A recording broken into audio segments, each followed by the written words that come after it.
जा रहे हैं कि कक्षा 10 की मैथ चैप्टर 1 वास्तविक संख्या स्टार्ट करना, जिसे रियल नंबर भी बोलते हैं। वास्तविक संख्या कई प्रकार के होते हैं, जैसे हम इसके प्रकार को देखते हैं। पहला होता है प्राकृतिक संख्या, वैसी संख्या जिसे हम गिन सकते हैं या जिसको गिना जा सके उसे प्राकृतिक संख्या कहते हैं, जैसे कि 1, 2, 3, 4, 5, 6, 7 इत्यादि। उसके बाद आते हैं पूर्ण संख्या। 0 से शुरू होकर प्राकृतिक संख्या तक की संख्या को पूर्ण संख्या कहते हैं। इसको अगर सीधी तरीका समझे तो प्राकृतिक संख्या 1 से शुरू होते हैं और पूर्ण संख्या 0 से, जैसे कि 0, 1, 2, 3, 4, 5, 6 इत्यादि। उसके बाद आता है धनात्मक पूर्णांक संख्या, जिन प्राकृतिक संख्या का चिन्ह धनात्मक हो। धनात्मक मतलब प्लस, जैसे कि 1 + 1 + 2 + 3 + 4 + 5 इत्यादि।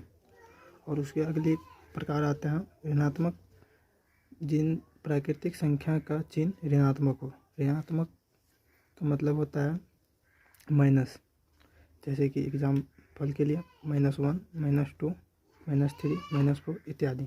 माइनस की सभी संख्याओं को ऋणात्मक पूर्णांक कहते हैं और प्लस की सभी संख्याओं को धनात्मक पूर्णांक संख्या कहते हैं। से आगे देखते हैं पूरक संख्या। धनात्मक पूर्णांक एवं ऋणात्मक पूर्णांक संख्या को पूरक संख्या कहते हैं। इसमें पॉजिटिव एवं निगेटिव दोनों आते हैं, जैसे कि -4, -3, -2, -1, 0, +1, +2, +3, +4 और इत्यादि। उसके बाद आते हैं रूट संख्या, जिसे एक या उसी संख्या से भाग लगे तथा दूसरी संख्या से भाग ना लगे, जैसे कि 2, 3, 5, 7, 11, 13, 17, 19 और इत्यादि। जैसे कि हम एग्जाम्पल के तौर से समझते हैं, 2 को 1 से भाग लगाए या 2 को 2 से ही। इसी प्रकार हम 7 को देखते हैं, 7 को 1 से भाग लगाते हैं या 7 को 7 से। ये किसी दूसरी संख्या से और विभाजित नहीं होता है। इसी प्रकार 13, 17, 19, 23, 29 ये सभी आता है इत्यादि। उसके बाद आते हैं यौगिक संख्या, जिन संख्या में एक या दूसरी संख्या से भाग लगे, जैसे कि 4, 6, 8, 10, 12, 14, 15, 9 इत्यादि। इसको और अच्छे से समझे तो जैसे 4 में 1 से, 2 से और 4 से भी भाग लगते हैं। अगर 9 को देखें तो इसमें 1 से, 3 से और 9 से भी भाग लगते हैं। इसी संख्याओं को यौगिक संख्या कहते हैं। और उसके अगले आते हैं सम संख्या, जिस संख्या में 2 से पूरा भाग लगे उसे सम संख्या कहते हैं, जैसे 2, 4, 6, 8, 10, 12, 14, 16। जैसे कि हम देखते हैं 4 में 2 से भाग लगाए 2 बार में पूर्णतः विभाजित हो रहा है। इसी प्रकार हम 16 को देखते हैं, इसमें भी 2 से भाग लगाए तो 8 बार में 16 पूर्णतः विभाजित हो रहा है। जो संख्या पूर्णतः विभाजित हो उसे सम संख्या कहते हैं। उसके अगली आती है विषम संख्या। विषम संख्या वैसी संख्या जिसे 2 से पूरा भाग ना लगे उसे विषम संख्या कहते हैं, जैसे 3, 5, 7, 9, 11, 13, 15, 17 इत्यादि। जैसे और समझ इसके एग्जाम्पल के तौर से समझते हैं, जैसे 3 में 2 से भाग लगाए तो शेषफल 1 आता है। विषम संख्या में 2 से भाग लगाने पर शेषफल हमेशा 1 ही आते हैं। इसी प्रकार हम 17 को देखते हैं, इसमें भी 2 से भाग लगाए 18, 16, 1 शेषफल 1 आता है। उसके अगले आते हैं परिमेय संख्या, वैसी संख्या जिसे p/q के रूप में लिखा जा सके और p और q पूर्णांक संख्या हो जहाँ q = 0 नहीं होना चाहिए, उसे परिमेय संख्या कहते हैं, जैसे कि 9/5, 2/6, 2/5, √9/√25। इसी प्रकार √25 ऐसी संख्या को परिमेय संख्या कहते हैं। उसके अगले आते हैं अपरिमेय संख्या। वैसी संख्या जो वर्गमूल चिन्ह के अंतर्गत हो परंतु वर्ग ना निकले। वैसी संख्या जो जिसका वर्गमूल नहीं निकलता हो, जैसे कि √3, √5, √2, 3 + 2√100। ऐसी संख्या को अपरिमेय संख्या बोलते हैं।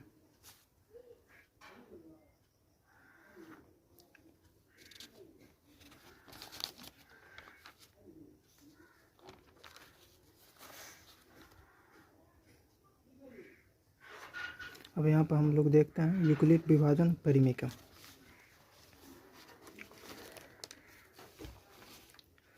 यूक्लिड विभाजन एलोगेथम, जैसे कि इसका एक फार्मूला होता है a बराबर b q + r। a बराबर b q + r, जहाँ 0 से बड़ा या बराबर r हो या r से बड़ा b हो, r से बड़ा b हो। यहाँ पे हम a को भाज्य मानते हैं और b को भाजक,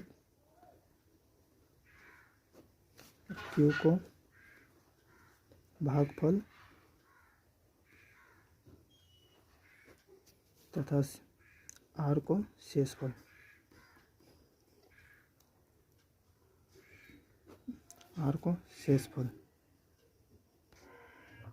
तो दोस्तों आज हम लोग देख रहे हैं प्रश्नावली 1.1 का पहला क्वेश्चन। निम्नलिखित संख्या का HCF ज्ञात करने के लिए यूक्लिड विभाजन एल्गोरिथम का प्रयोग कीजिए। तो पहला क्वेश्चन है 135 और 225 का HCF निकालना है, जो कि यूक्लिड विभाजन से हम लोग को सॉल्व करना है। तो चलिए दोस्त इसको हम लोग हल करते हैं। तो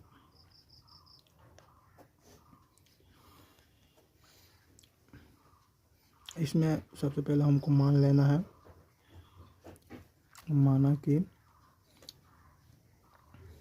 a बराबर 225 और b बराबर 135। तो हम लोग को यहाँ पे a और b मानना है। दोनों संख्या में जो सबसे बड़ी होगी उसको a मानना है और जो छोटी होगी उसको b मानना है। और इसके बाद यूक्लिड विभाजन से हम लोग देखते हैं।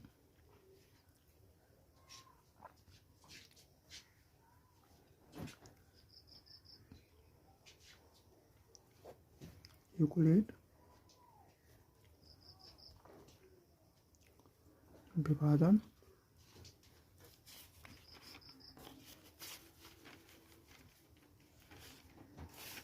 परिमेय से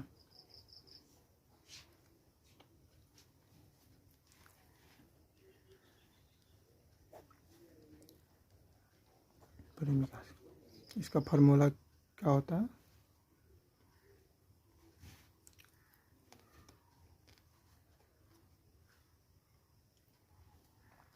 तो देखते हैं यूक्लिड विभाजन परिमेय से।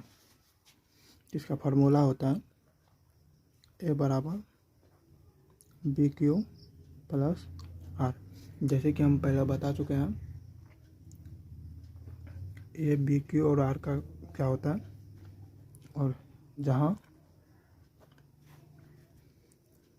0 से बड़ा या 0 के बराबर R का वैल्यू होना चाहिए और R से बड़ा B का, R से बड़ा B का ये मान होना चाहिए। तो अब हम जो भी माने थे उसको पुट करते हैं। तो a की जगह पर क्या करना है, 225 पहला स्टेप में बराबर b कितना माने तो 135, फिर इंटू क्यू। जैसे कि हम इसको देख लेते हैं 135 से भाग लगाते हैं 225 में, एक बार में 135, इसको माइनस करते हैं 5 में 0 के, आ गया कितना, तो 90। जो शेषफल आएगा पहले कितना से लगा, एक बार में 35 गुना 1 प्लस शेषफल हमारा कितना आ रहा है 90, 90, 90 लिख दिया। अब उसके बाद नेक्स्ट स्टेप में ये जो 135 है इसको ए मानना है और इसको बी मान लेना फिर अपने आप में। फिर 135 को आगे कर लेते हैं, 135 को फिर भाग करना है 90 से, कितना बार में लगेगा, 90 से भाग करता है 135 को, एक बार में 90, तो माइनस होकर आ गया 45 मेरा शेषफल। तो फिर एक बार में प्लस शेषफल कितना आ रहा है 45। फिर अब इसको आगे लेना है थर्ड स्टेप में, 90 को कर ए मान लेते हैं और 45 को बी। फिर शेषफल से हमको भाग करना है, शेषफल से अगर हम भाग करते हैं तो 2 बार में कट रहा है 45 दूनी 90 और शेषफल आ गया मेरा 0। जैसे कि हम यहाँ देख लेते हैं 45 से 90 को भाग करते हैं तो 2 बार में 45 ना 90, शेषफल 0 आ गया मेरा। जब तक शेषफल 0 ना आए तब तक इसी प्रोसेस को अपनाते रहना है, और जब शेषफल 0 आ जाए तो मेरा आंसर ये वाला हो जाता है जिससे भाग करते हैं। तो हम लिख सकते हैं अतः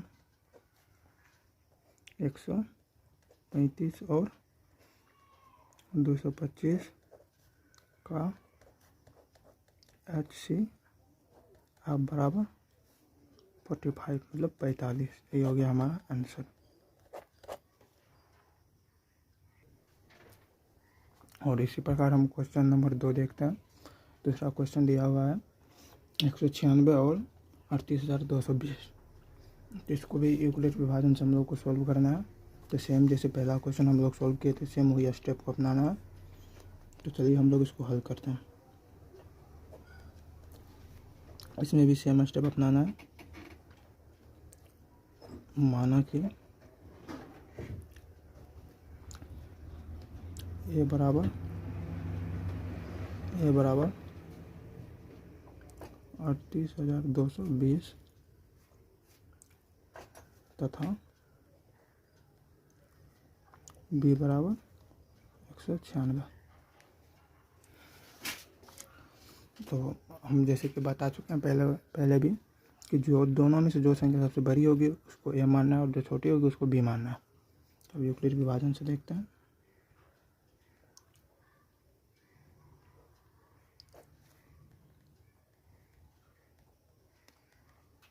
यूक्लिड विभाजन परिमिका से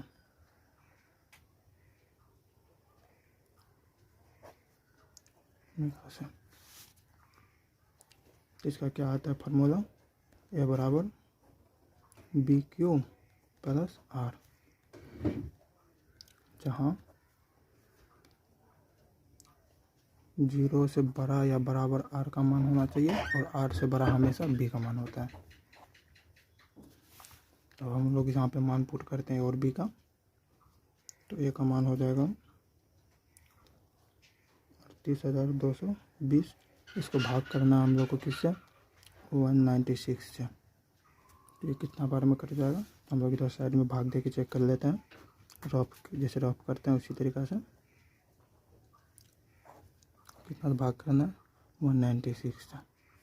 तो सबसे पहले हम लोग 1 से लगाते हैं 196, अब इसको माइनस करते हैं 6, 8 और 1, फिर ये आ जाएगा ये वाले 2, उसके बाद फिर 9 से लगाते हैं,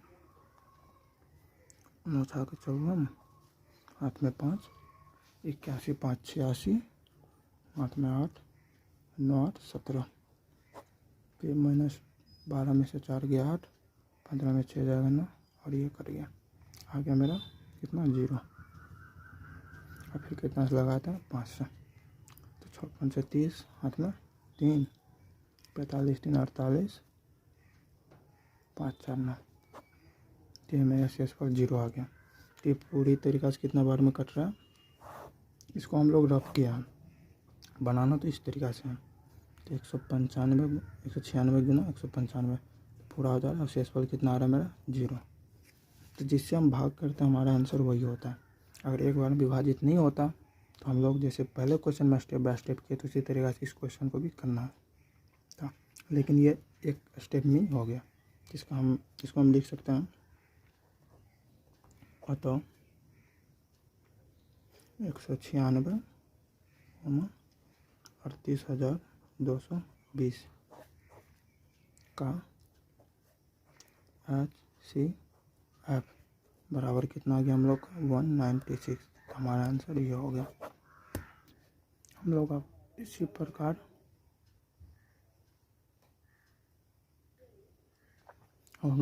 तीसरा क्वेश्चन देखते हैं। जैसे कि पहला और दूसरा क्वेश्चन सॉल्व किए तो उसी प्रकार हम लोग को तीसरा करना है। तो ये इसको हल करते हैं। तो माना कि ए बराबर 867 एवं बी बराबर 255। तो अब यूक्लिड विभाजन से सॉल्व करना है। यूक्लिड विभाजन परिमिका से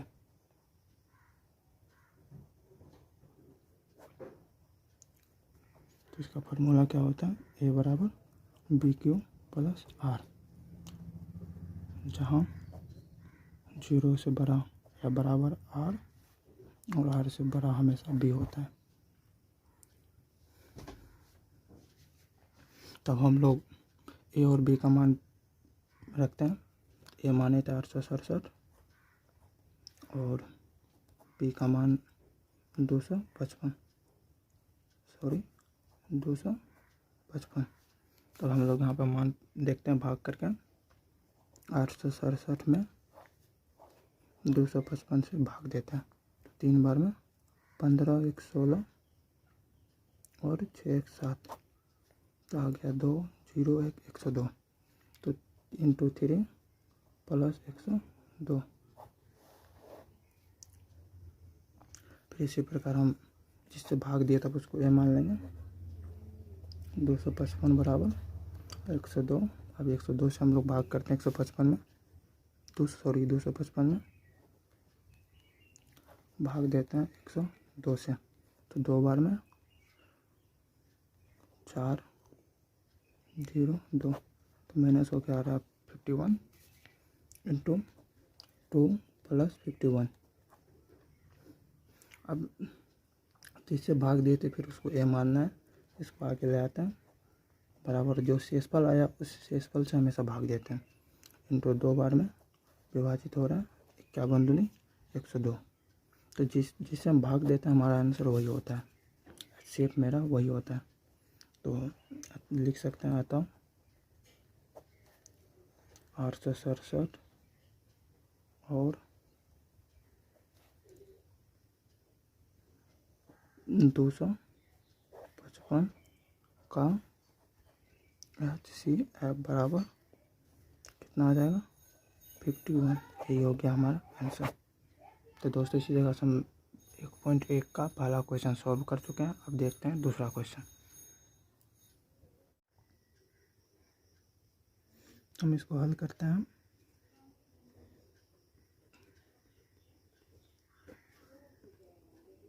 माना कि ए और बी दोनों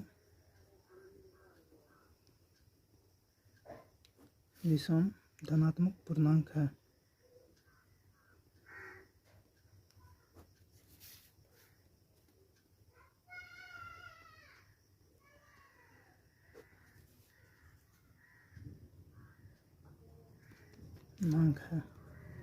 तथा 6 से बड़ा ए है।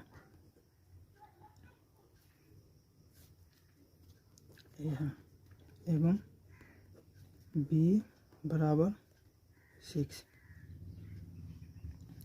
जहाँ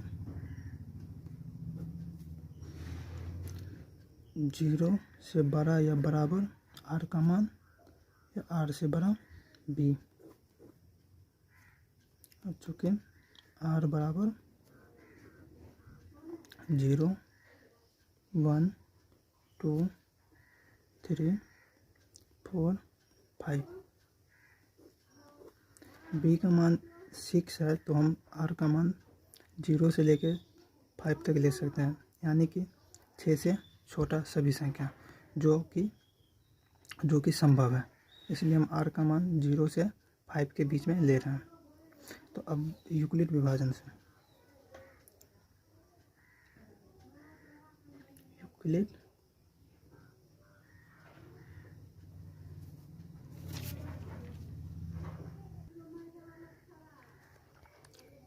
यूक्लिड विभाजन परिमेय से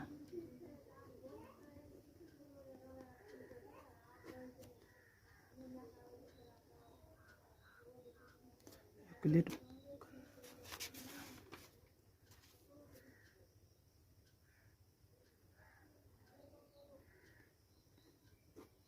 से क्या होता है फॉर्मूला इसका, a बराबर बी क्यू प्लस आर। तो हम सबसे पहले a का मान पुट करते हैं, तो आ जाएगा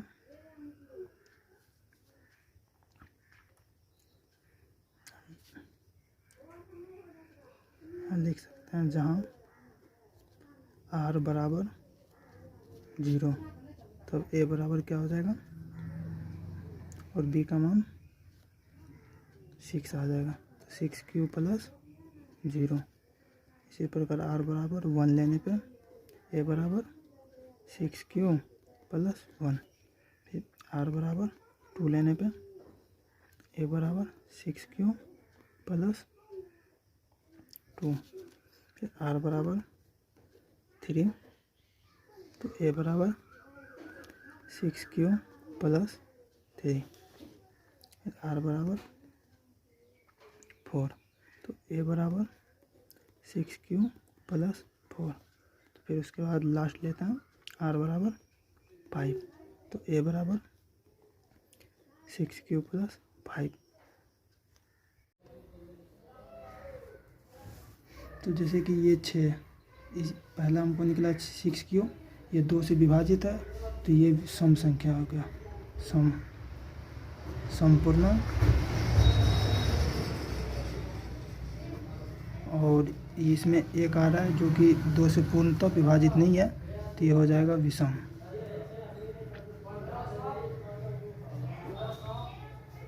विषम पूर्णांक।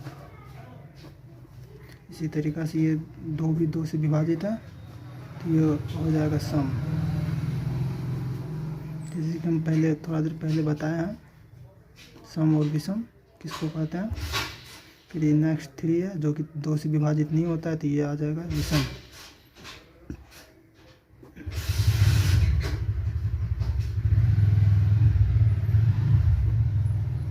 फिर नेक्स्ट ये हो जाएगा सम, जो कि 4 2 से पूर्णतः विभाजित होता है।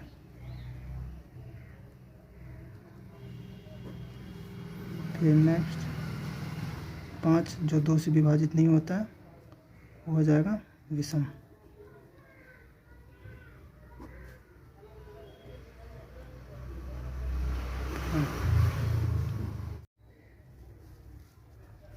तो आप हम लिख सकते हैं, चूँकि a एक विषम संख्या है, जो कि हम शुरुआत में माने थे एक विषम धनात्मक पूर्णांक।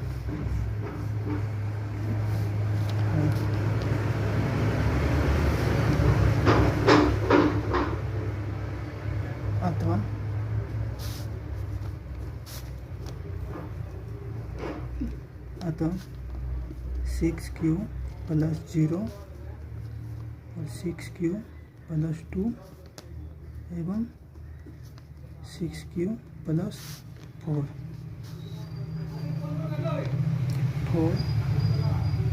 सम संख्या संख्या है जो 2 से विभाजित है, विभाजित है, विभाजित है, तब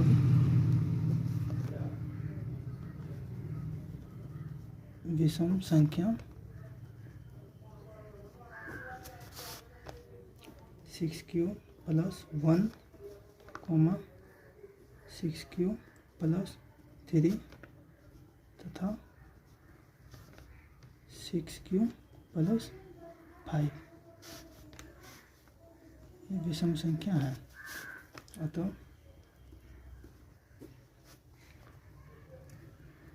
एक विषम धनात्मक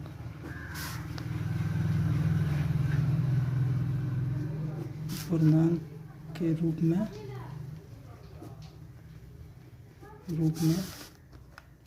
6q प्लस 1, 6q प्लस 3 तथा 6q प्लस 5, 6q प्लस 5 के रूप का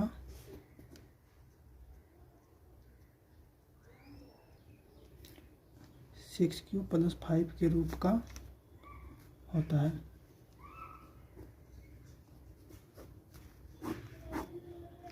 अब हम लोग देखते हैं तीसरा क्वेश्चन। अब हम लोग क्वेश्चन नंबर 3 देखने जा रहे हैं। किसी परेड में 616 सदस्य वाली एक सेना की टुकड़ी को 32 सदस्य वाली एक आर्मी बैंड के पीछे मार्च करना है। दोनों समूह को समान संख्या वाले स्तंभ में मार्च कराना है। उन स्तंभों की अधिकतम संख्या क्या है जिसमें ये मार्च कर सकते हैं? तो इसको हम लोग सोल्व करते हैं। तो हल कर रहे हैं।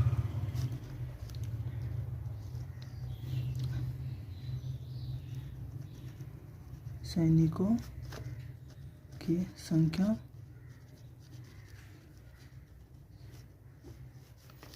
कितना है? 616 और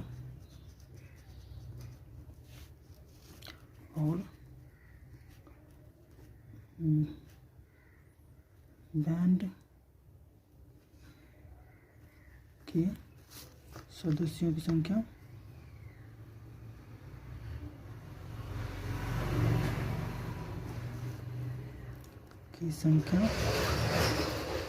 दिया है हम लोग 32 का HCF निकालना है। तो हम लोग यहाँ यूक्लिड विभाजन से निकालते हैं। तो सबसे पहले हमको इसमें A और B निकालना है। तो दोनों में जो भी संख्या बड़ा होता है उसको A मानते हैं। ये चीज़ हम लोग एक पहला नंबर क्वेश्चन में देखे थे कि हम लिख देंगे माना कि A बराबर 616, A बराबर 216 तथा B बराबर 32।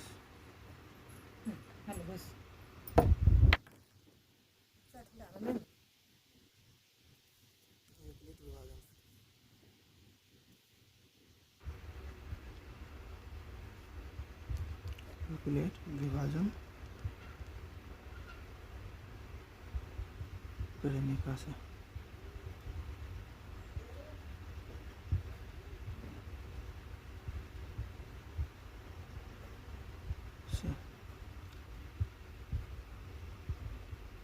A बराबर BQ प्लस R, जहाँ 0 से बड़ा या बराबर R और R से बड़ा B का मान होना चाहिए। तो मान हम पुट करते हैं और B का। A बराबर A की जगह पे 616 बराबर B का मान 32 इंटू, जैसे कि हम क्वेश्चन नंबर 1 में देखे थे कि 16 में भाग करते हैं 32 से, एक बार में 32, 9, 2, 6।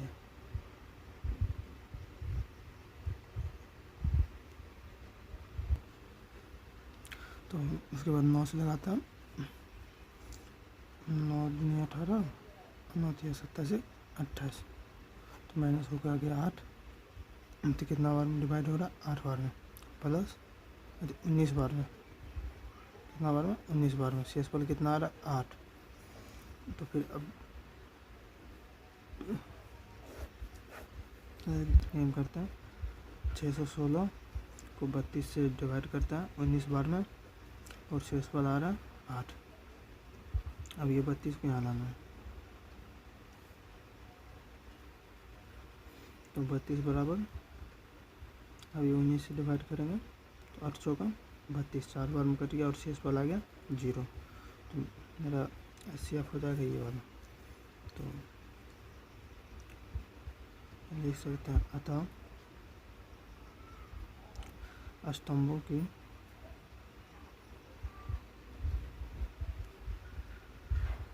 अधिकतम संख्या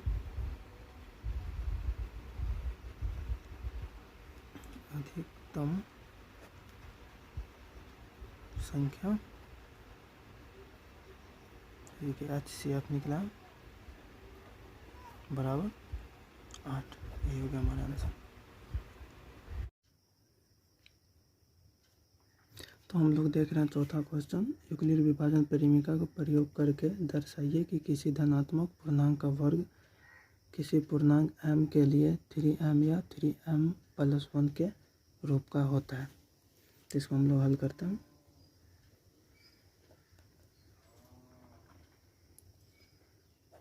माना कि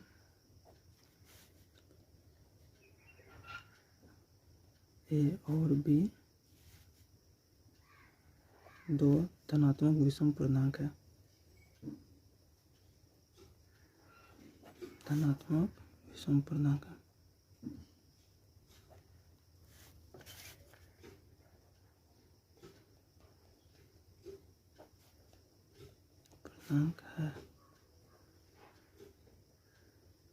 जो B से बड़ा A तथा B बराबर 3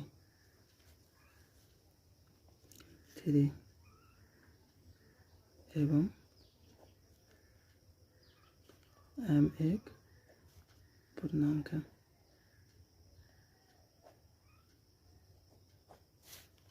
जहाँ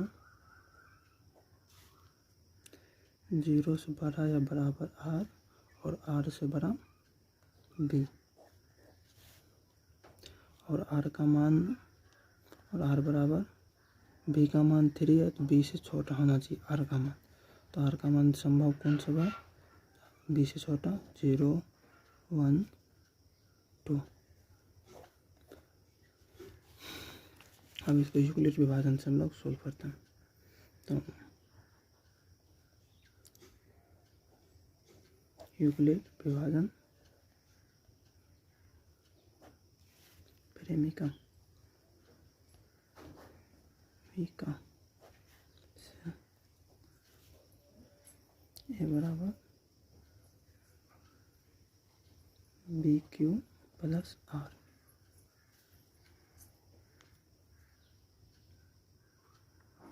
A बराबर BQ प्लस R। तो मैं यहाँ पर मान पुट करता हूँ,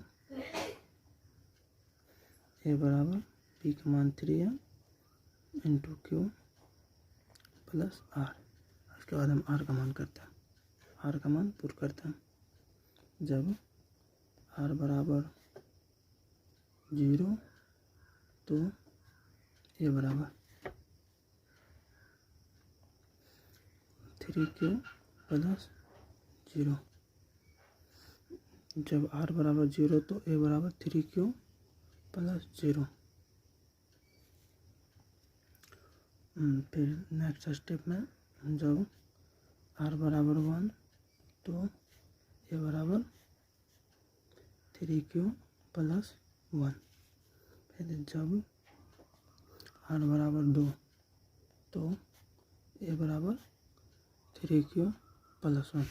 दिया हुआ है पूर्णांक का वर्ग, तो हम लोग इसका वर्ग करते हैं। तो वर्ग करने पर तो पहला निकला था हमारा a बराबर 3q प्लस 0 का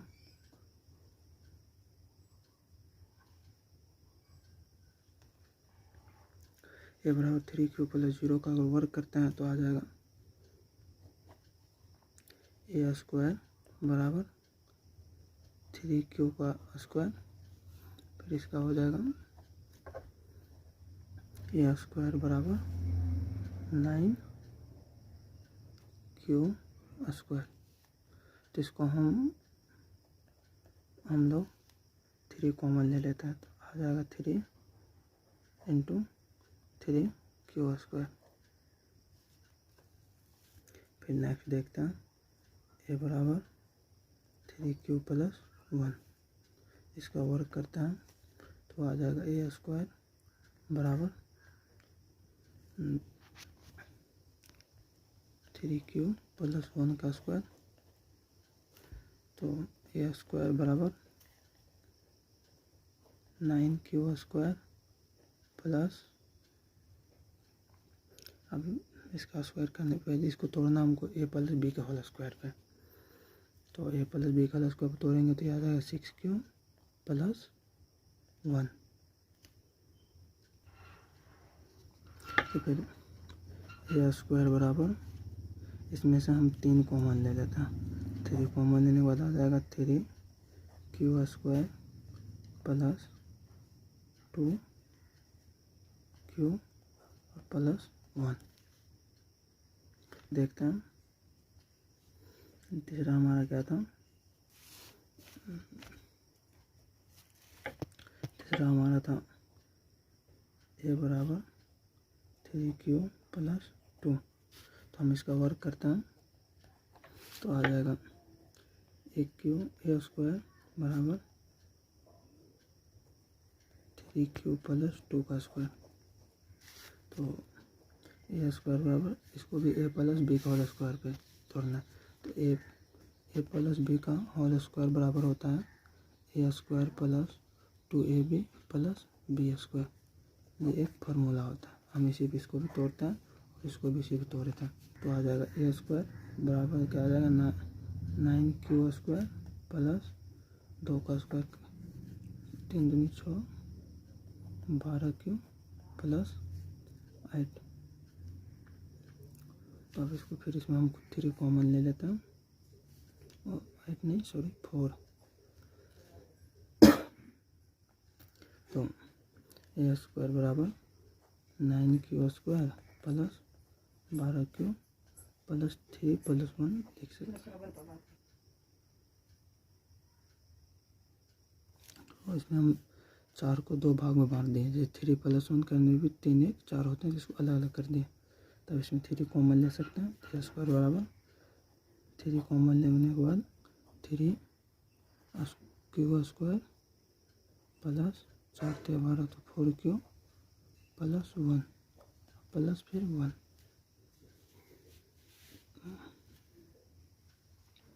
हम इसी तरह से कॉमन लेते हैं,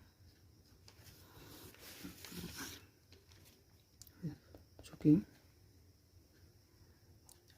ये एक विषम संख्या है,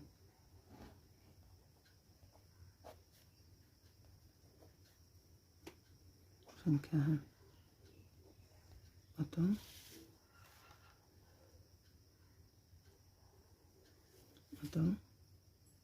जैसे कि मेरा निकला था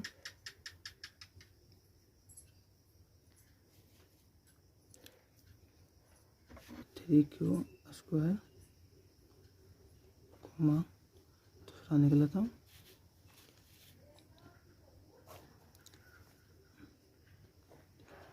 3q स्क्वायर प्लस 2q एवं और तीसरा निकला था 3q प्लस 4q प्लस 1। एक पूर्णांक है जिसका मान m है, इसलिए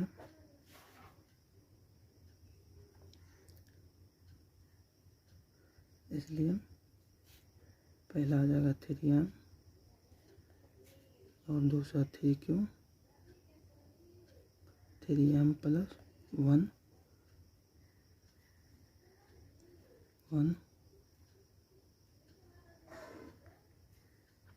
एक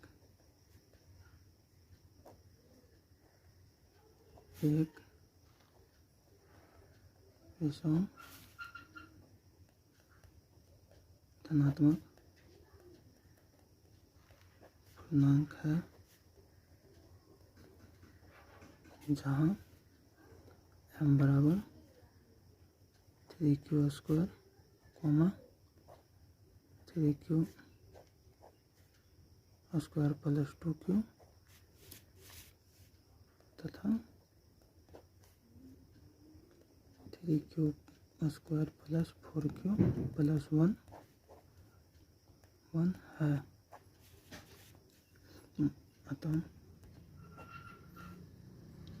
अतः एक विषम धनात्मक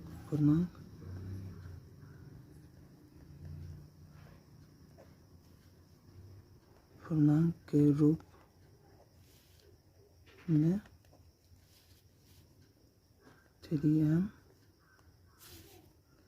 तथा 3m प्लस 1 के